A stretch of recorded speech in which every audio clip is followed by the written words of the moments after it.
Hello everyone, welcome to Gurukul Mind. Gurukul Mind के इस मंच पे आप सभी का स्वागत है। और आज हम बात करने वाले हैं CUET यानी कॉमन यूनिवर्सिटी एंट्रेंस टेस्ट के बारे में। एक्चुअली ये जो आपका CUET एग्जामिनेशन है, इसकी अगर हम बात करें तो इसके द्वारा जब आप किसी भी यूनिवर्सिटी में एंट्री लेना चाहते हैं जो आपकी सेंट्रल यूनिवर्सिटी है, तो उसके लिए आपको CUET एग्जामिनेशन जो है उसके एक फेज से गुजरना होता है। सो गाइज, आज का ये जो हमारा प्रोग्राम है, हमारी ये सीरीज है जिसका नाम है उद्गम प्रोग्राम। तो उद्गम प्रोग्राम के अंदर आपको करना क्या है कि आपको इस कोर्स में हम यहाँ पे कराएंगे क्या कि जो आज का जो सेशन है वो मोस्ट इम्पोर्टेंट जो MCQs हैं पॉलिटिकल साइंस के, वो हम यहाँ पे करने वाले हैं। तो चलिए जानते हैं, पहले हमें हमारा जो आज का जो टॉपिक है उसके बारे में हम जान लेते हैं। थोड़ा उसको जानने से पहले हमें करना क्या है, एक्चुअली हमारा जो उद्गम प्रोग्राम है इसकी हम यहाँ पे बात करेंगे। तो उद्गम प्रोग्राम जो है ये गुरुकुल माइंड की तरफ से सभी एस्पिरेंट के लिए लॉन्च किया जा रहा है। तो इसमें एक्चुअली क्या होना है उद्गम प्रोग्राम में, तो इसमें ध्यान रहे तो सबसे पहले हमारी तरफ से जो है आप सभी को जो MCQ है वो जो है प्रोवाइड कराए जाएंगे YouTube पे, ठीक है। और जो MCQs होगा वो पहले आपका क्या होगा कि चैप्टर वाइज MCQs आपको दिए जाएंगे, ठीक है। इसमें MCQs भी हो सकते हैं, इसमें जो है आपको मिक्स PYQs यानी जो आपके जो प्रीवियस एग्जामिनेशन हैं उसमें जो पूछे गए हैं CUET वो आपके हो सकते हैं, ठीक है। साथ ही MCQ जो YouTube पे कराए जाएंगे उसी के साथ क्या है कि हम जो है हमारा जो कंटेंट है, ठीक है, जब भी जल्दी ही इसको लॉन्च करने वाले हैं, कंटेंट जो प्रोवाइड आपको कराया जाएगा वो हिंदी और इंग्लिश दोनों लैंग्वेजेस में कराया जाएगा, हिंदी में भी और इंग्लिश में भी, ठीक है। ये आपको ध्यान रखना है।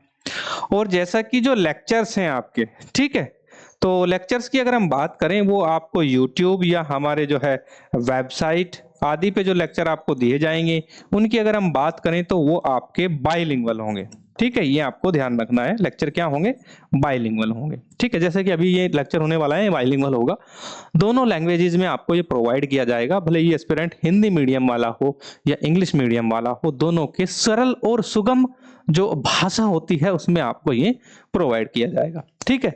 तो ये आपको इसमें ध्यान रखना है। तो लेक्चर्स जो हैं वो आपके बाइलिंगुअल में होंगे, कंटेंट हिंदी और इंग्लिश में होगा, ठीक है। MCQs यूट्यूब पे चैप्टर वाइज दिए जाएंगे। एक सीरीज हम इसमें जो है टेस्ट सीरीज चलाएंगे, ठीक है।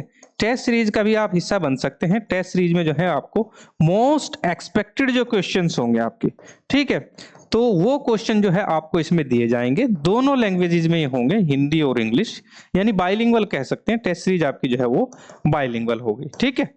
तो ये भी आपको दिया जाएगा, एक साइड में हिंदी होगा, एक साइड में जो है इंग्लिश होगा। तो ये दोनों टाइप के एस्पिरेंट जो है वो हमारी टेस्ट सीरीज को ज्वाइन कर सकते हैं, ठीक है। तो ये आपको ध्यान रखना है। अब हम बात करते हैं कि आज का जो सेशन है वो किस टॉपिक पे है, कैसे MCQs आने वाले हैं। देखिए MCQ जिसमें ज्यादा टफ MCQs आते नहीं है, बहुत नॉर्मल आते हैं, फिर भी हम जो है एक्सपेक्टेड जो MCQs हैं उनकी जो प्रकृति है वो जो है मॉडरेट रखेंगे थोड़ी। अब यहाँ पे अगर हम बात करें तो सबसे पहले हम यहाँ पे बात करते हैं किसकी, कि जैसे कि मेरा जो टॉपिक है, मेरा जो सब्जेक्ट है वो पॉलिटिकल साइंस है।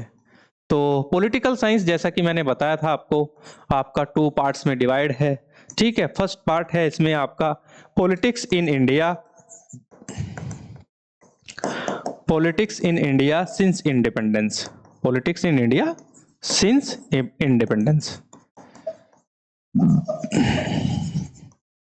ठीक है। और दूसरा है आपका कंटेम्परेरी वर्ल्ड पॉलिटिक्स, यानी समकालीन विश्व राजनीति जो है वो आपको इसमें दूसरा टॉपिक है। तो ये आपको ध्यान रखना है कि 2 इसमें डिवाइड है।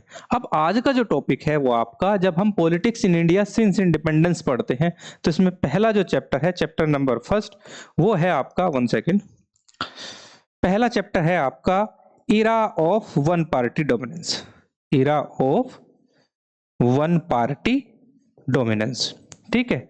तो इस चैप्टर से आज जो है हम जो एक्सपेक्टेड MCQs हैं वो आज यहाँ पे करने वाले हैं, ठीक है। और ये सेशन लगातार YouTube पे आपको सभी, आप ज्यादा से ज्यादा हमारे चैनल से जुड़िए, लगातार कंटिन्यूअसली जो है प्रत्येक विषय का जो है आपको दिया जाएगा, ठीक है, ये आपको ध्यान रखना है।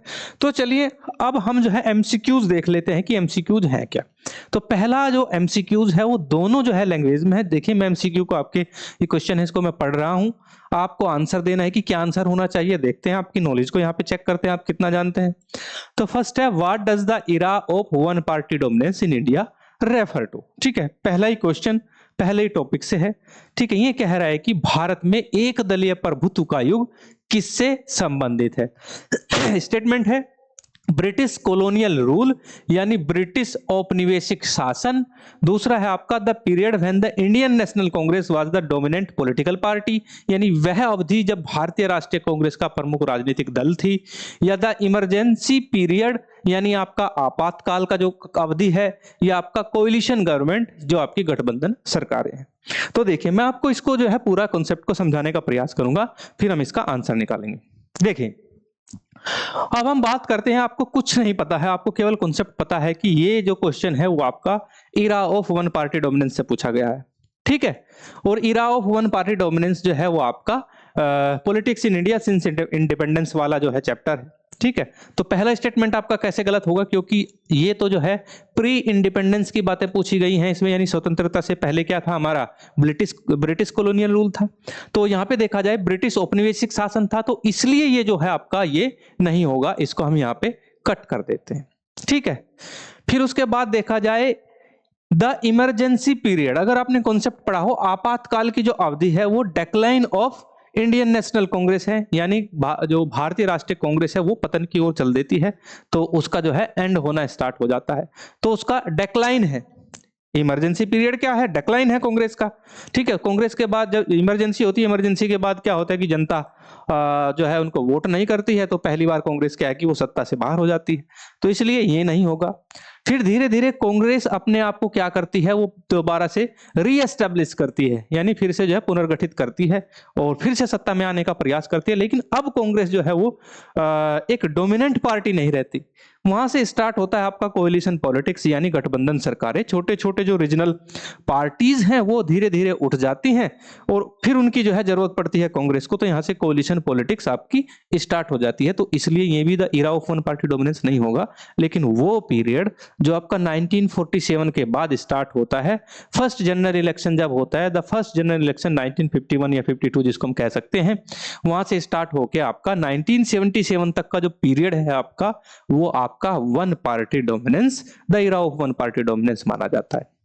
तो इसलिए कौन सा स्टेटमेंट सही हुआ आपका, बी स्टेटमेंट सही हुआ। वह अवधि जब भारतीय राष्ट्रीय कांग्रेस जो है एक प्रमुख राजनीतिक दल थी। तो आंसर कैसे लगाएंगे आप, आंसर को आपको ऐसे करना है, तो ऐसे क्वेश्चन आपसे पूछे जा सकते हैं। बहुत नॉर्मल क्वेश्चन हम स्टार्टिंग में ले रहे हैं। ठीक है, लेकिन जब हम हमारी अगर आप क्लासेस करते हैं, कॉन्सेप्ट को समझते हैं, तो ये बहुत क्वेश्चन कोई भी हो, सारे नॉर्मल ही क्वेश्चन होते हैं। ठीक है, चलिए नेक्स्ट ले लेते हैं हम दूसरा। Vote system was used for the first general election in India, यानी ये पूछ रहा है जो आपका पहला जनरल इलेक्शन यानी पहला आम चुनाव था, उसके लिए कौन सी प्रणाली का उपयोग इलेक्शन में किया गया, वो कौन सी चुनाव प्रणाली थी। तो सबसे पहले हम देखें, अगर हमको थोड़ा सा अपना इंडियन पॉलिटिकल सिस्टम के बारे में भी पता है तब भी हम इसका आंसर दे सकते हैं। अब देखिए भारत में क्या है कि चुनाव जो होते हैं आपके आम चुनाव जो होता है वो किसके लिए होता है, जिसको हम जनरल इलेक्शन कहते हैं। चलिए मैं हिंदी में ही लिख दे रहा हूं, आम चुनाव होता है आपका लोकसभा के सदस्यों के चुनाव के लिए, यानी किसके लिए, for the member of Lok Sabha.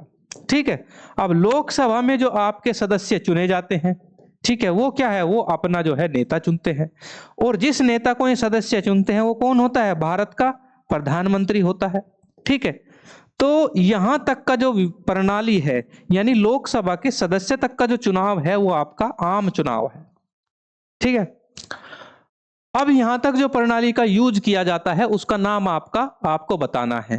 Proportional representation जो है वो नहीं है, क्योंकि प्रोपोर्शनल रिप्रेजेंटेशन में चाहे आपको 5% भी मत मिले हों तब भी आपका प्रतिनिधित्व होना जरूरी है, या आपको जो है 90% भी मिले हों तब भी प्रतिनिधित्व बाय परसेंटेज इसमें निर्धारित किया जाता है। तो इस चुनाव में प्रयोग किसका होता है, अगर आप जो है लोकसभा नहीं राज्यसभा की अगर हम बात करें, राज्यसभा के जब मेंबर की बात आती है तब आपका जो है वो आनुपातिक प्रतिनिधित्व यानी पीआर जो आपकी इलेक्टोरल सिस्टम होता है उसका प्रयोग किया जाता है, यानी आपका आनुपातिक प्रतिनिधित्व चुनाव प्रणाली का प्रयोग राज्यसभा के सदस्यों के चुनाव के लिए किया जाता है। ठीक है, उसके बाद आता है आपका सिंपल प्लुरैलिटी सिस्टम, यानी सरल बहुमत प्रणाली। ठीक है, तो सरल बहुमत प्रणाली का भी प्रयोग नहीं किया जाता है इसमें। उसके बाद आता है सिंगल ट्रांसफरेबल वोट सिस्टम। अब ट्रांसफरेबल वोट सिस्टम कहां पे प्रयोग किया जाता है, यानी एकल संक्रमणीय वोट कहां पे किया जाता है, तो एकल संक्रमणीय वोट जो किया जाता है आपका, ठीक है, वो किया जाता है अगर हमें जो है प्रेसिडेंट का चुनाव लड़ना हो या वाइस प्रेसिडेंट का जो चुनाव है ये आपके किसके लिए चुने जाते हैं, इसमें एकल बहुमत सिंगल ट्रांसफरेबल वोट सिस्टम, एकल संक्रमणीय वोट पद्धति का प्रयोग किया जाता है। लेकिन जहां तक आम चुनाव का प्रयोग किया जाता है उसमें first past the post system इसमें चुना जाता है, यानी जो है first past the post system इसमें प्रयोग किया जाता है, यानी सबसे ज्यादा जिसके पास वोट होते हैं वही जो है विनर घोषित किया जाता है, वही विजेता होता है। तो एफटीपीटी का प्रयोग एफपीटीपी का प्रयोग इसमें किया जाता है। एक्चुअली ये सिंपल प्लुरैलिटी जो सिस्टम है आपका, सरल बहुमत प्रणाली, वो भी जो है इससे मिलती जुलती ही है। ठीक है, इसलिए हमें आंसर जो है वो देना है first past the post system जो है वो आम चुनाव में यूज किया गया था, ये इसका आंसर है। क्वेश्चन नंबर 3 ले लेते हैं। क्वेश्चन नंबर 3 है, who led the Indian national Congress during the first general election, यानी जब फर्स्ट जनरल इलेक्शन हो रहे थे तो कांग्रेस का जो आपका नेतृत्व है वो किसने किया था, इसका आंसर देना है आपको। सुभाष चंद्र बोस, जवाहरलाल नेहरू, बी आर अम्बेडकर या लाल बहादुर शास्त्री। ठीक है, देखिए सुभाष चंद्र बोस तो चुनाव में थे ही नहीं, तो इसलिए इनको हम कट कर देते हैं। अब ये 3 नेता हैं जो आपके फर्स्ट जनरल इलेक्शन में मौजूद थे, जवाहरलाल नेहरू, बी आर अम्बेडकर, लाल बहादुर शास्त्री। लेकिन पहला जो जनरल इलेक्शन लड़ा गया था, ठीक है, उससे पहले ही जो है पंडित जवाहरलाल नेहरू को प्रधानमंत्री इंटरिम गवर्नमेंट में बना दिया गया था। और जो हमारी जो गवर्नमेंट थी, जो सरकार थी, सरकार का प्रतिनिधित्व भी जो है वो पंडित जवाहरलाल नेहरू कर रहे थे इंडियन गवर्नमेंट का। तो यहां से आंसर इसका पंडित जवाहरलाल नेहरू हो जाएगा। चुनाव कांग्रेस जीतती है और यही जो है आपके first prime minister of India बनते हैं। ठीक है, क्या बनते हैं, first prime minister of India.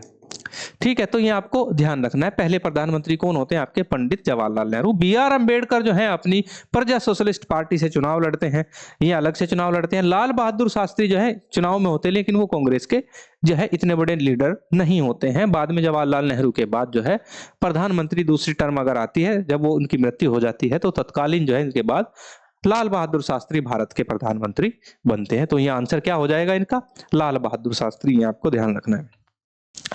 अब हम क्वेश्चन नंबर 4 देखते हैं। Approximately how many people were eligible to vote in 1952 in general election, जब आपका 1952 का आम चुनाव लगभग कितने लोग वोट देने के लिए पात्र थे, यह आपको बताना है। ठीक है, इसका आंसर आपको देना है। देखिए, इसको हम कभी कभी 1951 का भी कह देते हैं, 52 का भी कह देते हैं। एक्चुअली हुआ क्या था कि 1952-51 का जो जनरल इलेक्शन है वो जो है चुनाव आपका दिसंबर में ही जो है समाप्त हो गया था, लेकिन वोट जो है, वोटों की काउंटिंग होते होते फरवरी 1952 आ जाता है, और तब इसलिए इसको 1952 का आम चुनाव भी हम कह देते हैं। तो इसमें कंफ्यूज होने की जरूरत नहीं है। तो इसके लिए अगर हम ले तो पहली बार अगर देखा जाए तो भारत में उस टाइम पे सबसे बड़ी चुनावी प्रैक्टिस मानी जाती थी, और पूरी दुनिया देख रही थी कि इतने ज्यादा लोग, क्योंकि भारत पहले से जो है आपका बहुत ज्यादा जनसंख्या वाला देश था, तो इतने लोग कैसे चुनाव की प्रैक्टिस करेंगे, क्योंकि डेमोक्रेसी जहां से आई वो छोटे छोटे देश होते थे। ठीक है, और वहां पे जो है वो डायरेक्ट डेमोक्रेसी का प्रोविजन था कि इतने सारे लोगों को जो है ये एक तरीके से देखा जाए तो कैसे इतनी बड़ी डेमोक्रेसी चलेगी, कैसे वोट होगा, कैसे काउंटिंग होगा, लेकिन हमने कर दिखाया। तो लगभग जो है आपके 173 मिलियन जो पीपल्स थे, ठीक है, वो आपके चुनाव देने के लिए पात्र थे, यानी 173 मिलियन लोग जो है उन्होंने क्या किया, उन्होंने चुनावी जो अभ्यास है उसमें हिस्सा लिया। तो आंसर क्या हो जाएगा, इसका आंसर हो जाएगा, इसका आंसर हो जाएगा आपका 173 मिलियन, इसका आंसर होगा। ठीक है, चलिए नेक्स्ट क्वेश्चन ले लेते हैं। नेक्स्ट क्वेश्चन है आपका 5th, in which year did the second general election take place in India, यानी दूसरा जो जनरल इलेक्शन है वो कब आपका जो है हुआ था, वो आपको बताना है। देखिए, फरवरी 1952 में क्या था आपका, पहला जनरल इलेक्शन जो है समाप्त होकर चुनाव हुआ, चुनाव होकर रिजल्ट की घोषणा हुई। तो रिजल्ट कब आया, फरवरी 1952 में।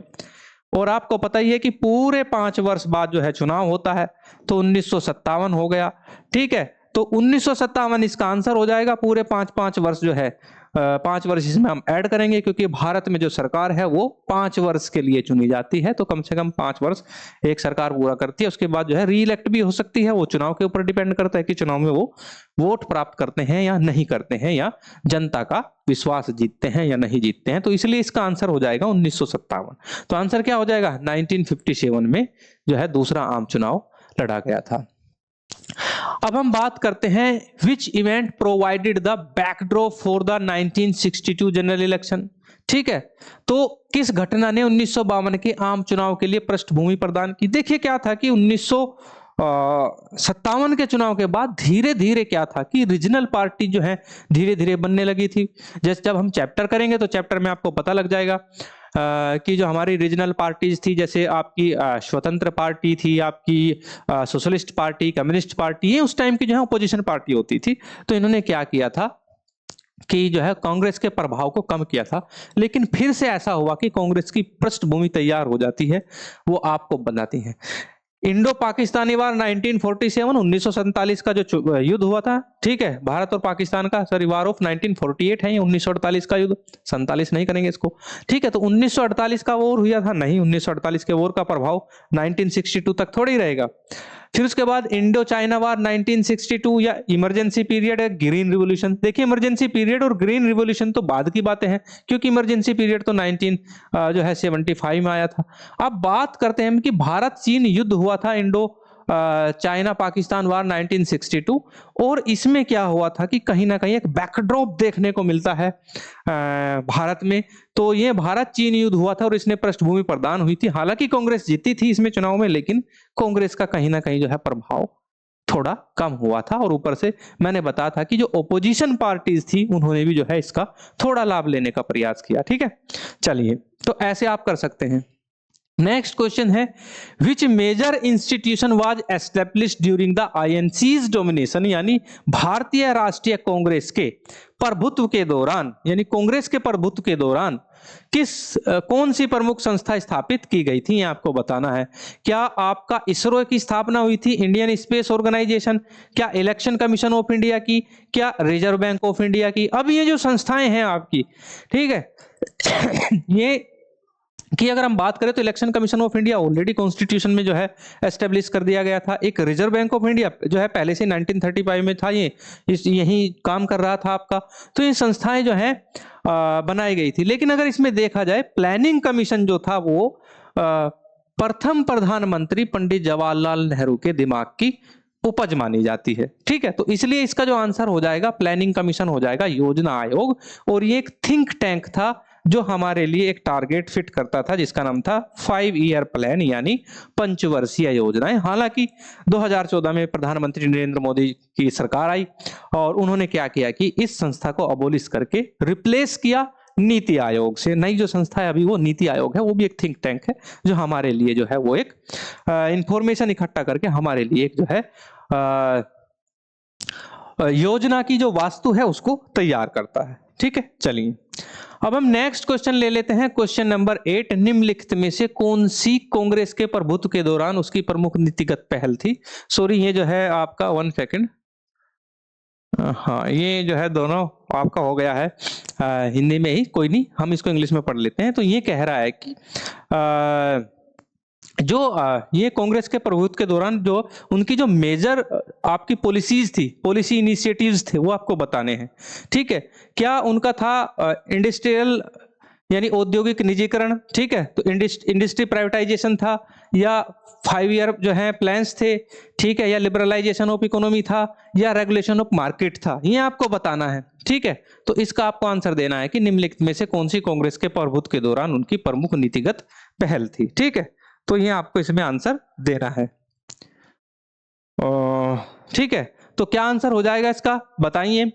तो इसमें अगर हम प्रमुख नीतिगत पहल की अगर हम बात करें तो सबसे पहले क्या था कि वो पंचवर्षीय योजनाएं थी, क्योंकि पंडित जवाहरलाल नेहरू नहीं चाहते थे कि हम उद्योगों का भी निजीकरण करें। ठीक है, वो नहीं चाहते थे कि जो है अर्थव्यवस्था को हम जो है लिबरल रखें और बाहर से जो बाहरी जो निवेश है उसको हम यहाँ पे आने दें, और न ही वो ये चाहते थे कि हम जो मार्केट से उनका रेगुलेशन देते, लेकिन 5 ईयर प्लान जो है वो वहां से चला था। तो ये क्वेश्चन यहां से हो जाता है। नेक्स्ट क्वेश्चन ये है कि निम्नलिखित में से कौन स्वतंत्रता के प्रारंभिक वर्षों के दौरान कांग्रेस के प्रमुख नेता थे? तो स्वतंत्रता के प्रारंभिक वर्षों के दौरान अगर आपको बताना है, यानी जैसे ही स्वतंत्रता होती है तो क्या उसमें महात्मा गांधी, सरदार पटेल या जवाहरलाल नेहरू? तो आप जानते हैं कि स्वतंत्र होने के बाद जो प्रारंभिक वर्ष थे उसमें सबसे जो सुप्रीम नेता माने जाते थे कांग्रेस के, वो आपके जवाहरलाल नेहरू माने जाते थे। ठीक है, चलिए नेक्स्ट क्वेश्चन ले लेते हैं। Which party was founded by Shyama Prasad Mukherjee as an opposition to the INC? यानी कांग्रेस के सामने वो कौन सी पार्टी थी जिसे श्यामा प्रसाद मुखर्जी ने स्थापित किया और उसके जो है विरोध में वो पार्टी जो है बनी थी, ये आपको बताना था। तो उसमें आपको बताना है क्या कम्युनिस्ट पार्टी ऑफ इंडिया की स्थापना की थी श्यामा प्रसाद मुखर्जी ने, क्या भारतीय जनसंघ की, क्या द्रविड़ मुन्नेत्र कड़गम की थी आपकी, या आपका स्वतंत्र पार्टी थी? देखिए जो कम्युनिस्ट पार्टी और द्रविड़ मुन्नेत्र कड़गम पार्टी थी, ठीक है, इनकी विचारधारा बिल्कुल अलग थी। ठीक है, लेकिन श्यामा प्रसाद मुखर्जी की जो पार्टी थी वो आपकी हिंदुत्व की विचारधारा वाली पार्टी थी, यानी राइट विंगर्स पार्टी उनको हम मानते हैं। तो उसमें अगर देखा जाए तो आपका आंसर आता है भारतीय जनसंघ। तो भारतीय जनसंघ जो आगे चलकर आपका भारतीय जनता पार्टी के रूप में जो है फॉर्म हो जाता है। जो आज जो है, आज की जो भारतीय जनता पार्टी है वो पहले भारतीय जनसंघ हुआ करता था, ये आपको ध्यान रखना है। तो इसलिए इसका आंसर बी हो जाएगा, भारतीय जनसंघ। ठीक है, चलिए अब हम नेक्स्ट क्वेश्चन ले लेते हैं। इसमें नेक्स्ट क्वेश्चन है हमारा हु फाउंडेड द स्वतंत्र पार्टी? यानी स्वतंत्र पार्टी के संस्थापक कौन थे, ये आपको आंसर देना है। तो जैसे ही भारत आजाद हो जाता है, स्वतंत्र हो जाता है, उसके बाद जो है इंडियन नेशनल कांग्रेस, मैंने बताया था कि जो है आपकी मेजर पार्टी होती है, लेकिन उसके अलग भी बहुत सारे लोग जो है जो कांग्रेस के ही लोग होते हैं, जो कांग्रेस की जो स्वतंत्रता के बाद की आइडियोलॉजी है उससे सहमत नहीं होते हैं, वो जो है अपनी अलग अलग पार्टी खड़ी कर लेते हैं या कहीं ना कहीं अपनी अलग अलग विचारधाराओं का प्रसार करते हैं, जिनमें मैं जो है नाम लेता हूं आपके चक्रवर्ती राजगोपालाचारी, राम मनोहर लोहिया, जयप्रकाश नारायण। ये नेता जो है वो अलग थे, तो इन्होंने जो है इनकी अलग अलग विचारधाराएं थी। जैसे मैं बात करूं राम मनोहर लोहिया और जयप्रकाश नारायण, तो ये एक टाइप की जो है इनकी जो विचारधारा थी वो सोशलिस्ट थी। ठीक है, ये एक तरीके से देखा जाए तो ये समाजवादी, घोर समाजवादी विचारधारा के समर्थक थे। ठीक है, एक समाजवादी होता है, घोर समाजवादी होता है, तो ये घोर समाजवादी विचारधारा के समर्थक थे। समाजवाद के साथ ये किसी भी चीज को एक्सेप्ट नहीं करते थे। वहीं जो है ये चक्रवर्ती राजगोपालाचारी जो थे, इनकी अगर हम विचारधारा की बात करें तो ये जो है स्वतंत्रता के जो है विचारक थे। हर चीज की स्वतंत्रता, ये चाहते थे कि सरकार का किसी भी प्रकार का हस्तक्षेप नागरिकों पे नहीं होना चाहिए। जैसे ये बात करते थे कि जो मार्केट है, जो व्यापार है, वो व्यापार जो है वो सरकार से बिल्कुल स्वतंत्र होना चाहिए। तो इसलिए स्वतंत्र पार्टी के जो संस्थापक थे वो चक्रवर्ती राजगोपालाचारी थे, इन्होंने स्वतंत्र पार्टी की स्थापना की थी। ठीक है, तो ये आपको ध्यान रखना है। तो आंसर क्या हो जाएगा आपका, चक्रवर्ती राजगोपालाचारी। अब हम क्वेश्चन नंबर 11 ले लेते हैं। What significant role did the Indian national Congress play in the post independence in India?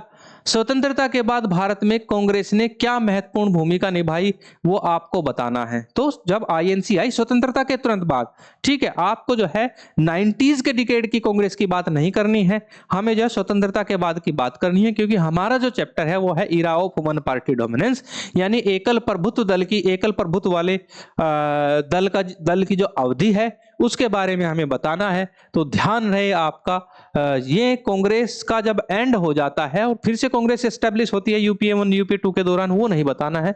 जब कांग्रेस स्टार्ट होती है आपकी 1951 के जनरल इलेक्शन से लेके लगभग 1977 तक का जो आपका पीरियड है उसके बारे में बताना है। क्या स्टार्टिंग की जो कांग्रेस थी उसने जो है कैपिटलिज्म को प्रमोट किया, पूंजीवाद को बढ़ावा दिया? क्या ये जो है इन्होंने महत्वपूर्ण भूमिका निभाई? या promoting secularism and social justice, क्या इन्होंने धर्मनिरपेक्षता और सामाजिक न्याय को बढ़ावा दिया?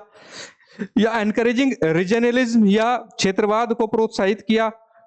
या सपोर्टिंग मोनार्कीज, राजतंत्रों का समर्थन किया? अब हम एक एक करके सारे जो है इनको एलिमिनेट करेंगे।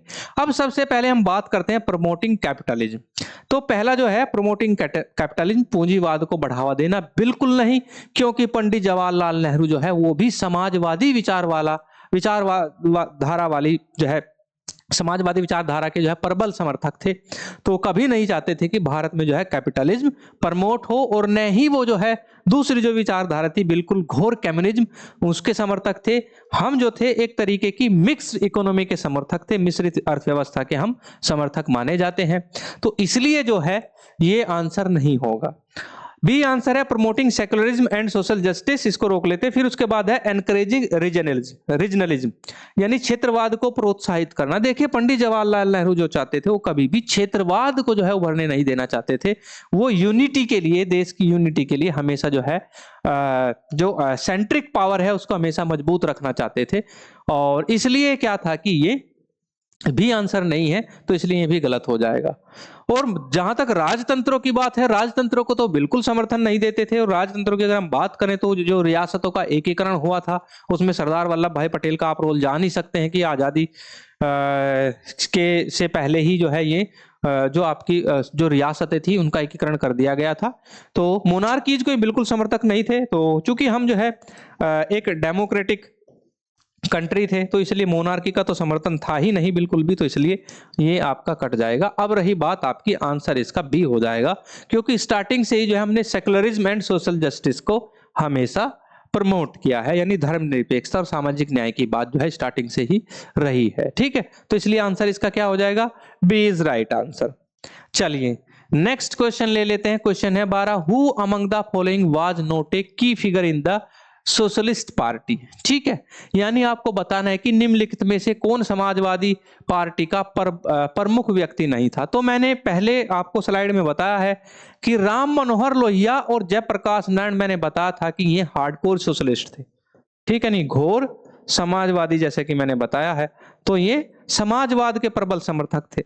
और इनके साथ ही अगर हम बात करें, आचार्य नरेंद्र देव भी जो है वो समाजवाद के समर्थक थे, लेकिन इंदिरा गांधी कभी भी समाजवाद की समर्थक कोई खास नहीं रही है, तो इसलिए इसका आंसर क्या हो जाएगा, इंदिरा गांधी।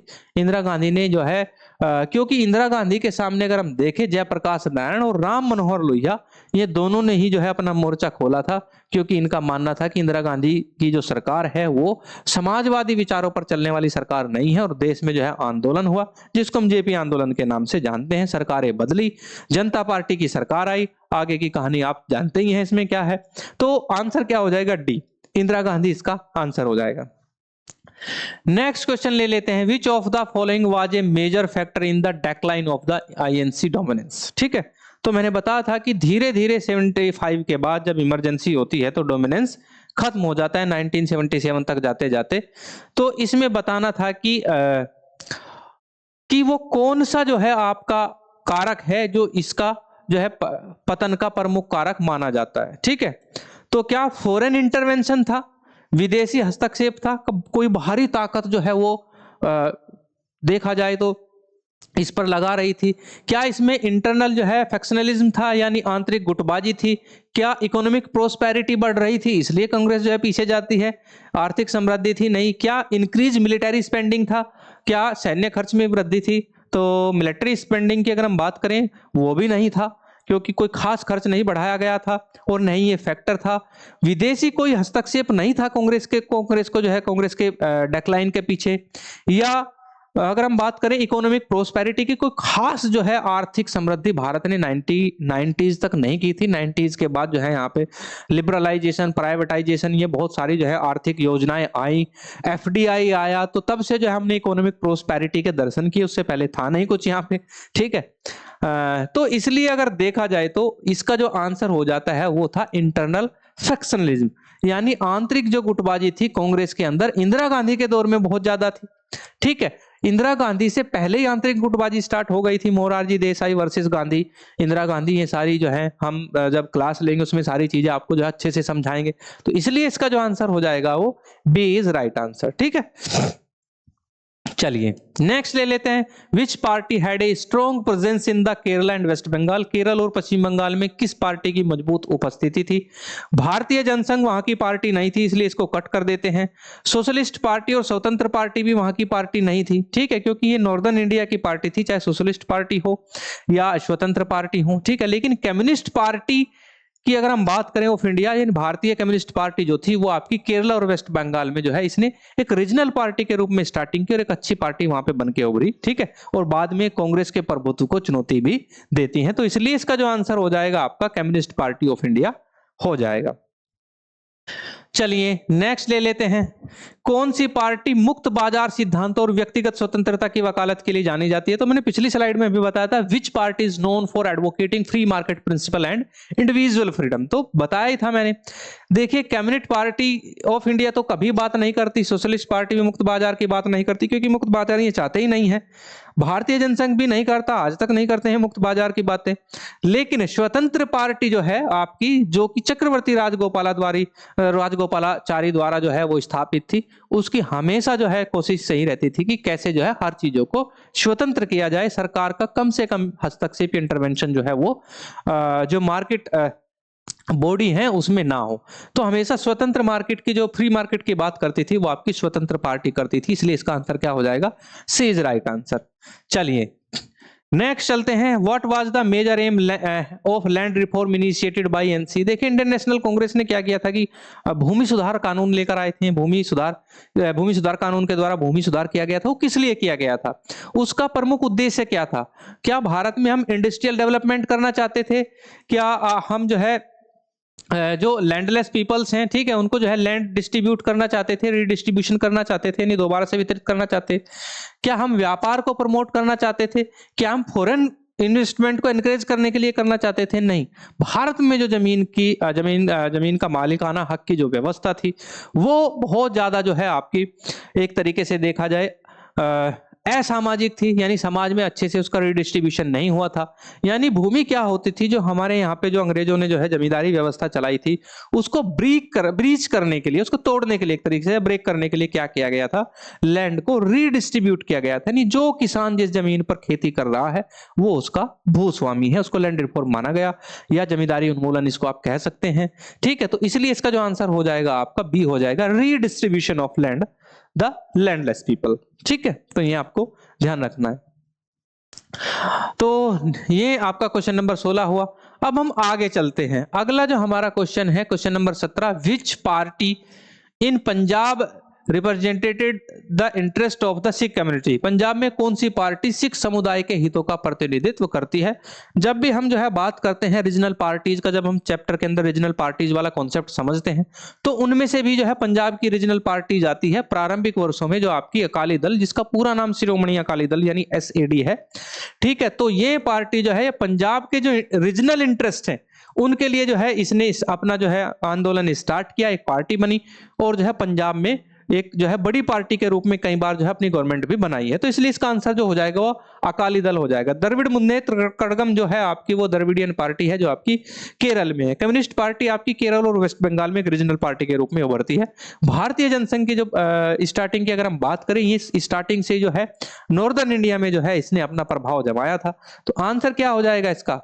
अकाली दल या शिरोमणि अकाली दल जिसको कहा जाता है। तो आंसर क्या हुआ? अकाली दल, ठीक है। चलिए अब हम नेक्स्ट क्वेश्चन ले लेते हैं, क्वेश्चन नंबर 18, ठीक है। तो क्वेश्चन नंबर 18 है। चलिए, क्या आप देखकर इसमें बता सकते हैं कि क्या इसका आंसर होना चाहिए? कोई कमेंट में हमें जरूर बताएं।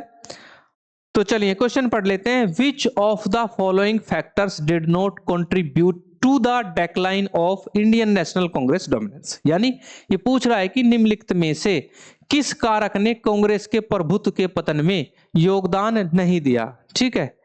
ए है इसका इंटरनल फैक्शनलिज्म यानी आंतरिक गुटबाजी, बी है इसका इमरजेंस ऑफ रीजनल पार्टीज यानी क्षेत्रीय दलों का उदय, सी है इसका ग्रोइंग डिसकंटेंट विद गवर्नेंस यानी शासन के प्रति बढ़ता असंतोष, या है इंक्रीज फॉरेन एड यानी विदेशी सहायता में वृद्धि।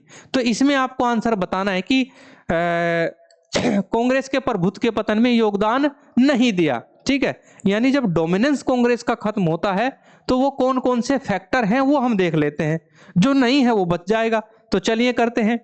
तो कांग्रेस का डिक्लाइन में, कांग्रेस के पतन में क्या आपका इंटरनल फैक्शनलिज्म का रोल था?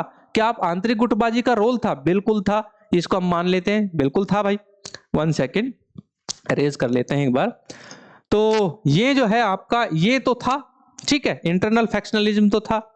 फिर उसके बाद देखा जाए इमरजेंस ऑफ रीजनल पार्टीज, क्या जो छोटी छोटी जो पार्टियां जो है क्षेत्रीय पार्टियां उभर रही थी, उनका उदय हो रहा था, क्या था वो भी था, जैसे communist party, DMK, AIADMK, Shiromani Akali Dal, ठीक है, भारतीय जनसंघ, बीजेएस, ठीक है, छोटी छोटी पार्टियां तो उभरती हैं, धीरे धीरे बड़ी पार्टियां बनती हैं, ग्रुप बनाती हैं, फिर इसके जो है कांग्रेस का जो डोमिनेंस है उसको जो है चैलेंज करती है, तो ये भी था।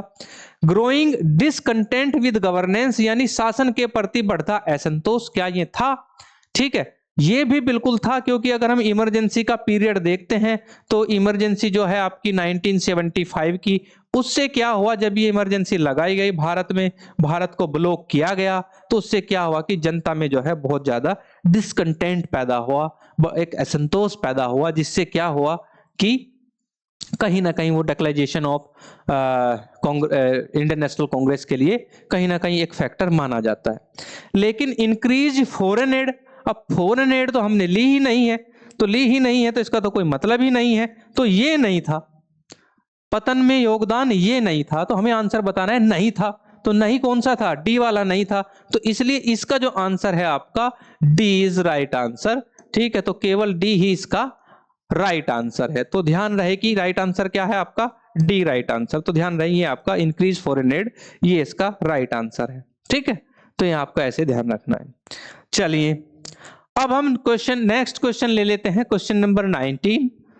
क्वेश्चन नंबर 19 है, सॉरी ये यहाँ पे ये थोड़ा गलत हो गया है, क्वेश्चन नंबर इसको हम 19 कर देते हैं, क्वेश्चन नंबर 19, ठीक है। चलिए, तो what was the primary ideological stance of the communist party of India, भारतीय कम्युनिस्ट पार्टी का प्राथमिक वैचारिक रुख क्या था, ठीक है।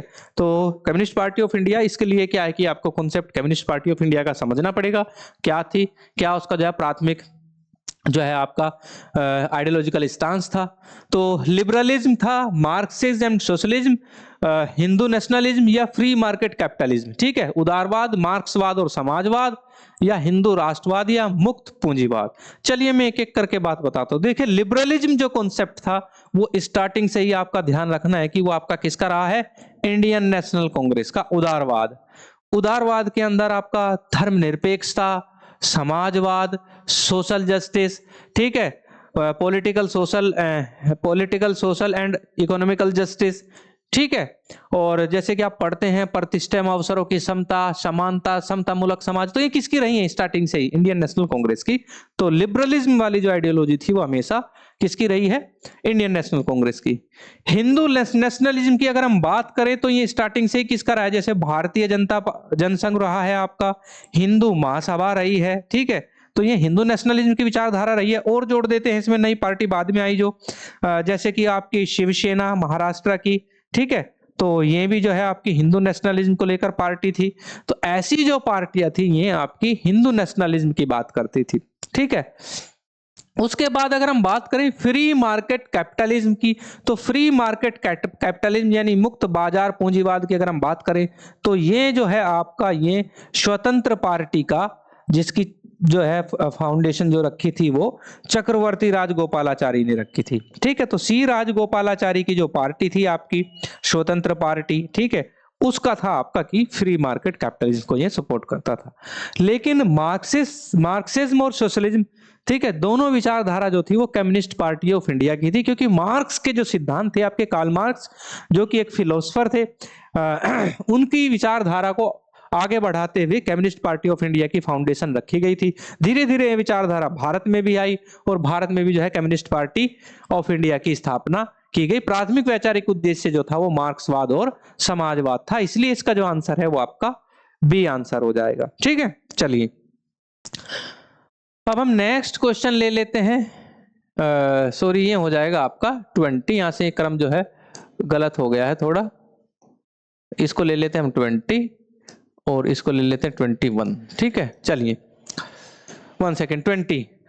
What was one of the main criticism against the Indian National during its dominance? ठीक है, यानी कांग्रेस के प्रभुत्व के दौरान उसके विरुद्ध मुख्य आलोचना क्या थी, ठीक है। तो ये आपको बताना था कि स्टार्टिंग में जब डोमिनेंस था 1947 के बाद, जब 1952 का जनरल इलेक्शन होता है। उसके बाद का हमें जो है बताना है कि क्या था। तो एक्सेसिव लिबरलाइजेशन यानी अत्यधिक उदारीकरण था। आलोचना करते थे कि जो है क्या ऐसे आलोचना की जाती थी कि जो आलोचक थे कि कांग्रेस के अंदर बहुत ज्यादा जो है एक्सेसिव लिबरलिज्म है। ऐसा नहीं था, एक्सेसिव लिबरलिज्म जरूर था लेकिन एक्सेसिव नहीं था। लैक ऑफ पॉलिटिकल कंपटीशन, इसकी हम बात करते हैं। जैसे मिनिमल इकोनॉमिक रिफॉर्म, न्यूनतम आर्थिक सुधार था, ये भी आलोचना खास नहीं होती थी। Over reliance on foreign add, विदेशी सहायता पर अत्यधिक निर्भरता तो बिल्कुल नहीं थी। स्टार्टिंग के फेज में हम जो है विदेशी सहायता पर डिपेंड नहीं थे। लेकिन लैक ऑफ पॉलिटिकल कंपटीशन, राजनीतिक प्रतिस्पर्धा का बहुत ज्यादा अभाव था। यानी जो आपका एक अपोजिशन जो पॉलिटिकल पार्टीज हैं उनका जो प्रभाव था वो बहुत कम था, जनता के अंदर जनाधार उनके पास कम था।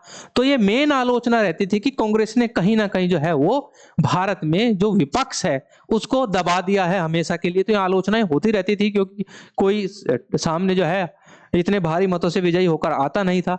तो हमेशा ये रहता था कि राजनीतिक प्रतिस्पर्धा का जो है बहुत ज्यादा अभाव है, ये मुख्य आलोचना मानी जाती थी। ठीक है, तो ये आपको ध्यान रखना है। अब हम बात करते हैं यहाँ पे question number 21, what was a major cause of the erosion of INC dominance from the late 1960, यानी 1960 के दशक के उत्तरार्ध से आईएनसी के प्रभुत्व के क्षरण का प्रमुख कारण क्या था। ठीक है, तो lack of charismatic leaders, economic यानी करिश्माई नेताओं की कमी, इकोनॉमिक प्रोस्पेरिटी आर्थिक समृद्धि, internal factionalism and emergence of regional parties, आंतरिक गुटबाजी और क्षेत्रीय दलों का उदय, या इंक्रीज मिलिटरी स्पेंडिंग, या सैन्य खर्च में वृद्धि। तो इसका जो आंसर है सैन्य खर्च में कोई वृद्धि नहीं थी, ये नहीं होगा। और इकोनॉमिक प्रोस्पेरिटी तो आई नहीं थी, ये भी नहीं होगा। कैरिस्मेटिक लीडर नहीं थे, कैरिस्मेटिक लीडर थे अगर हम 1960 के बाद की बात करें तो 1960s के बाद तो जो है उसमें देखा जाए तो के दशक के उत्तरार्ध में बात करें तो पंडित जवाहरलाल नेहरू की मृत्यु के बाद जो है वो लाल बहादुर शास्त्री, फिर देन उसके बाद अगर देखा जाए तो इंदिरा गांधी बड़े ही जो है करिश्माई नेता थी। ठीक है, तो वो भी थी। इनके अंदर क्या था कि मैंने बताया था कि आंतरिक गुटबाजी बहुत ज्यादा हो जाती है। आंतरिक गुटबाजी की वजह से जो है रीजनल पार्टीज का उदय होता है और वो जो है कहीं ना कहीं जो 1960s के डिकेड के बाद एक बड़ी पार्टी बन के उभर जाते हैं। तो इसलिए आंसर इसका क्या हो जाएगा, सी इज राइट आंसर। ठीक है, तो आंसर क्या होगा, सी इज राइट आंसर, सी इसका जो है करेक्ट आंसर होगा। सो गाइज इस टाइप के एमसीक्यूज की जो है सीरीज जो है लगातार हम यूट्यूब पे चलाएंगे।